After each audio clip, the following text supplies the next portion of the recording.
Nobody ever figures out what life is all about, and it doesn't matter. Explore the world.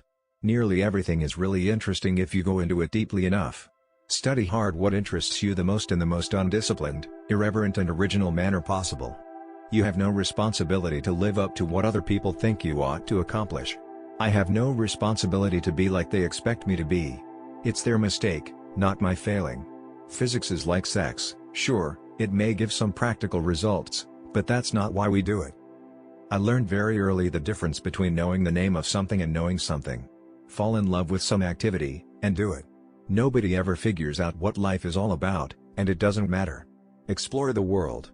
Nearly everything is really interesting if you go into it deeply enough. Work as hard and as much as you want to on the things you like to do the best. Don't think about what you want to be, but what you want to do. Keep up some kind of a minimum with other things so that society doesn't stop you from doing anything at all. The first principle is that you must not fool yourself, and you are the easiest person to fool. A universe of atoms, an atom in the universe. Religion is a culture of faith, science is a culture of doubt. We are trying to prove ourselves wrong as quickly as possible, because only in that way can we find progress. I'm smart enough to know that I'm dumb. Physics isn't the most important thing. Love is. I would rather have questions that can't be answered than answers that can't be questioned. The highest forms of understanding we can achieve are laughter and human compassion. For a successful technology, reality must take precedence over public relations, for nature cannot be fooled. Physics is to math what sex is to masturbation.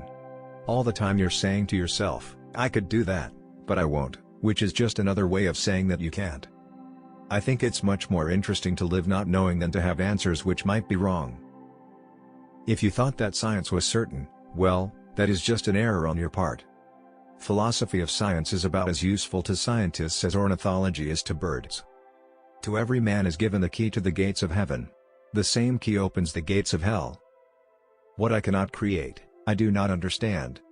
I don't know what's the matter with people, they don't learn by understanding, they learn by some other way, by rote or something. Their knowledge is so fragile. Thanks for watching this amazing video. For more updates, subscribe to this channel.